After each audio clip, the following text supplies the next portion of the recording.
نريد لبنان ملتقى وفاق عربي.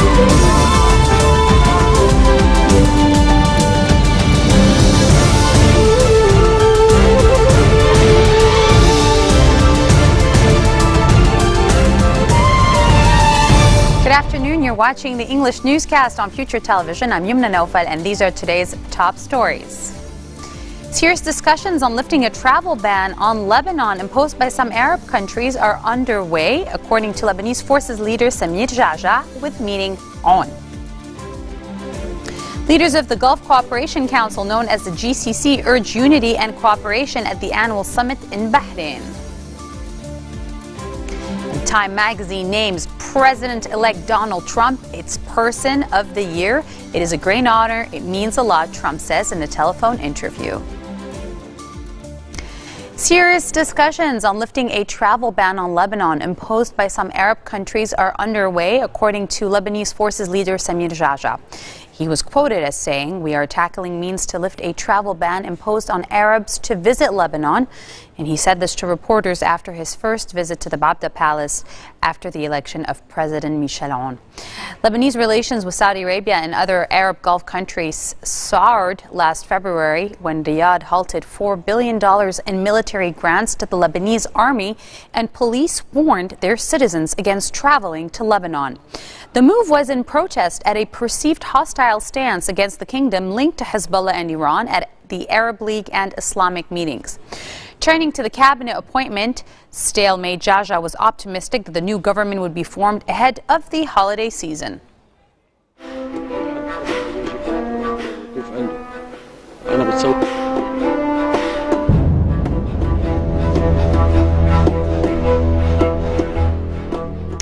Rebels in Aleppo are calling for a 5-day truce and the evacuation of civilians after losing more than 3/4 of their territory, including the old city, to a Syrian army offensive. In the face of a blistering assault by forces loyal to President Bashar al-Assad, the rebels were reported to have retreated from all of Aleppo's old city, the latest in a string of territorial losses. After 3 weeks of heavy fighting, regime forces appeared closer than ever to retaking all of Aleppo and winning their most important victory yet in the civil war that began in 2011, 6 years this March. Rebel fighters have rejected calls to withdraw from the city, which has been divided between government and opposition forces since 2012. But on Wednesday, they issued a joint statement calling for an immediate 5-day humanitarian ceasefire. British Prime Minister Theresa May is committing funding to deepen defense ties with the Gulf as she warns of the threat to regional security posed by Iran during her speech at the GCC summit in Bahrain.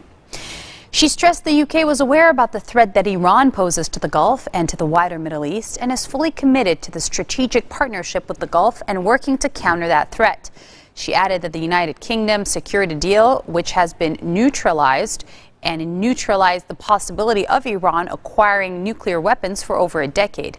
It has already seen Iran remove 13,000 centrifuges together with associated infrastructure and eliminate its stock of 20% enriched uranium. She added that that was vitally important for regional security, but the UK must work with the GCC to push back against Iran's aggressive regional actions, whether in Lebanon, Iraq, Yemen, Syria, or in the Gulf itself. As the United States prepares to mark the 75th anniversary of the attack on the U.S. naval base in Pearl Harbor, World War II veterans and survivors of the attack began arriving in Honolulu in Hawaii ahead of the official memorial ceremony. The attack on the U.S. naval base in Hawaii on December 7, 1941, shook a country that had been so focused on the war in Europe that it had lost sight of the threat posed by Japan, according to historians. The attack, launched to destroy the U.S. Pacific Fleet and with the aim of keeping the U.S. out of the war, took 2,400 American lives. The 75th anniversary comes in the wake of an announcement that Japanese Prime Minister Shinzo Abe will visit Pearl Harbor this month, with U.S. President Barack Obama becoming his country's first leader to travel to the site of the Japanese attack that drew the United States into World War II. Time magazine named President-elect Donald Trump its 2016 Person of the Year. It is a great honor. It means a lot, Trump said in a telephone interview on NBC Today's show. The magazine's managing editor, Nancy Gibbs, said on the program that Democrat Hillary Clinton was the #2 finalist. Gibbs said the choice of Trump this year was straightforward. The Manhattan real estate magnate went from fiery underdog into the race for the GOP presidential nomination to president-elect when he defeated Clinton in the November 8 election. Trump won 306 electoral votes, easily enough to make him president when the electors meet on December 19, although Clinton won the popular vote. Trump has begun the process of preparing for his presidency and filling cabinet posts. Coming up next, the Justice Parliamentary Committee repeals the Lebanese law that allows a rapist to get away with his crime if he marries the survivor in Lebanon. Stay with us, we'll be right back.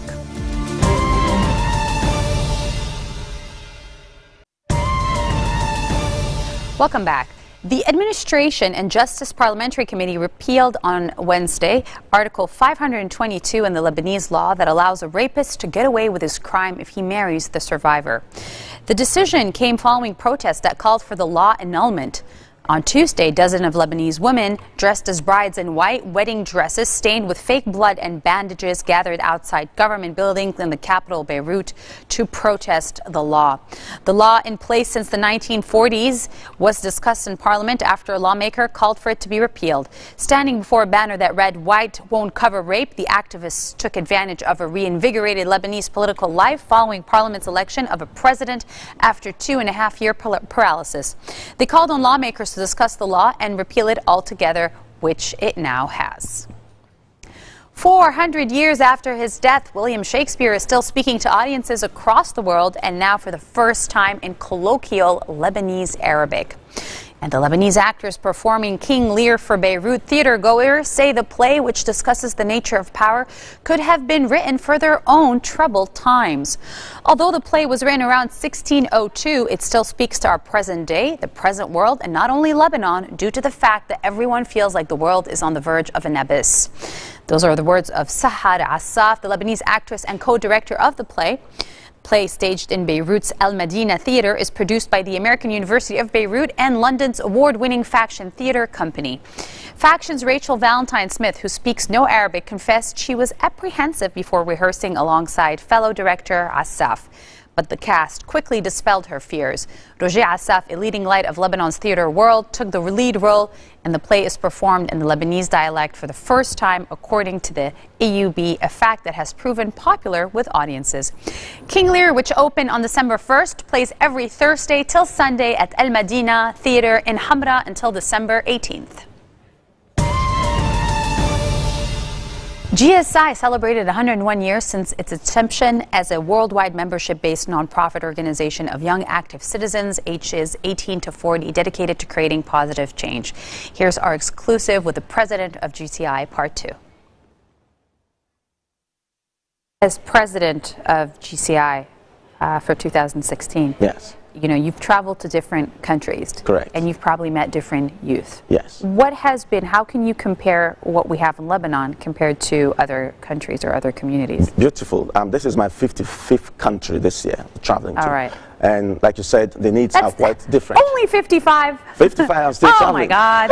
You didn't do the 126? I'm still traveling. Yeah. I don't think I have that energy to All do right. that in 1 year. But the beautiful thing is... You're ending it on a good note this year, right? Is this the last country of the year? No, I still have about 5 more countries to do. And then I'm going to close it out. Okay. Now, basically, we've seen that the needs of young people are different in different countries.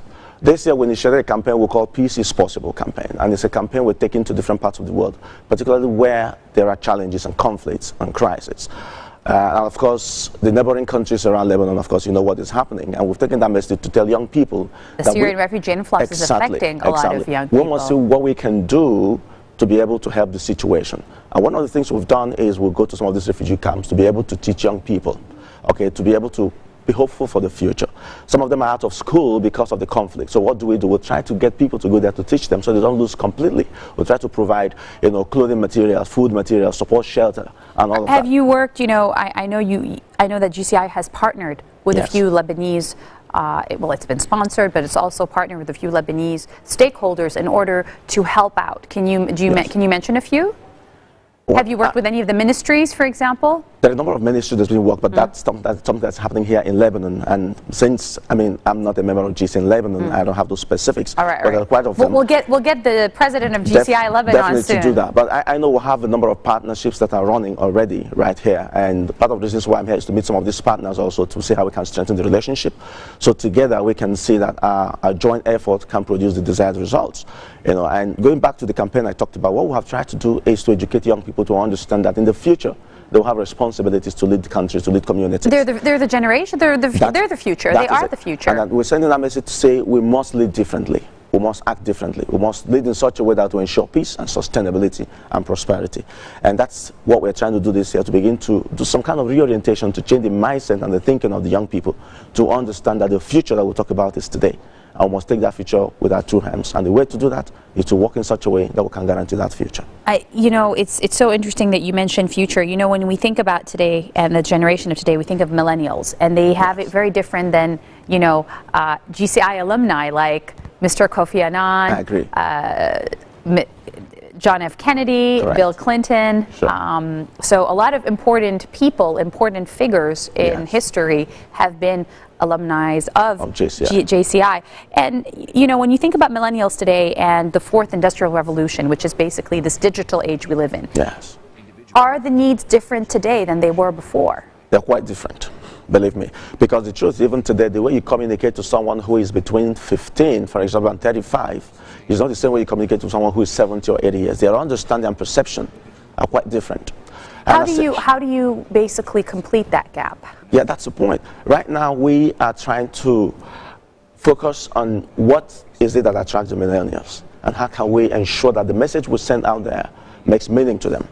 And therefore, sometimes instead of sitting there and waiting for the millennials to come to you, have to walk into their space, because if you walk into that space, then they understand exactly what you're bringing to the table. So the whole idea is to see what do they think, what are the attractions, and then come up with projects and activities that revolve around those attractions, and then to be able to get them to understand and appreciate the message that you're sending across.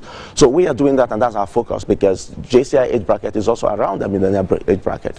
And whether we like it or not, that is where the future is, and that is where the future is heading, and we'll have to do something to ensure that we accommodate them in the present dispensation. Mr. Dike, what would be your message for the end of 2016, even though you still have a few countries to go to? Because this is December, and you are finishing it on a Lebanese note. Yes.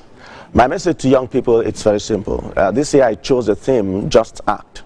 And that is a message to young people that it is time for us to stop talking and start doing. It's time for us to stop complaining and start contributing. It's time for us to stop thinking too much, but feel. And because when you feel, you understand what people go through, you understand their situations and circumstances, and then you can actually feel like you want to change something about that situation. And the truth is, if we talk about the future belongs to the young people. We have been told severally that the young people are the leaders of tomorrow. No, we are the leaders of today. Because if we don't get involved, then we'll never get involved in the future. You have to start somewhere. So, this is a time for us to take our future into our hands by becoming active citizens, getting involved in civic duties and responsibilities, seeing development in the country and around us as our business and not their business, and then be able to see that it is what we do today that guarantees the future or jeopardizes it. So I say to young people, this is time for us to step up and be able to be part of that building process, to change our communities, to change our countries. And one platform that can help every young person achieve that is JCI. I'm a living example, 19 years of my life in JCI, and I can tell to every young person out there, get involved in JCI. It changes who you are, and it helps you change your community, and it helps you change your country. All right. And we can do that together. Hey, thank you so much for that inspiring message, and a good way to end this these last few trips that you have. Thank you. So thank you for being with us. That was Mr. Pascal Dike, the president of JCI, talking about 101 years and how you can get involved. Thank you for tuning in. This marks the end of our bulletin for today. Now for a reminder of our headlines. Serious discussions on lifting a travel ban on Lebanon imposed by some Arab countries are underway, according to Lebanese forces leader Samir Jaja. Leaders of the Gulf Cooperation Council, known as the GCC, urge unity and cooperation at the annual summit in Bahrain and say more international efforts are needed for Syria. Time magazine names President-elect Donald Trump its 2016 Person of the Year. It's a great honor, he says. Those are your headlines live on Future Television. Thank you for tuning in, and we'll see you again tomorrow. Take care. نريد لبنان ملتقى وفاق عربي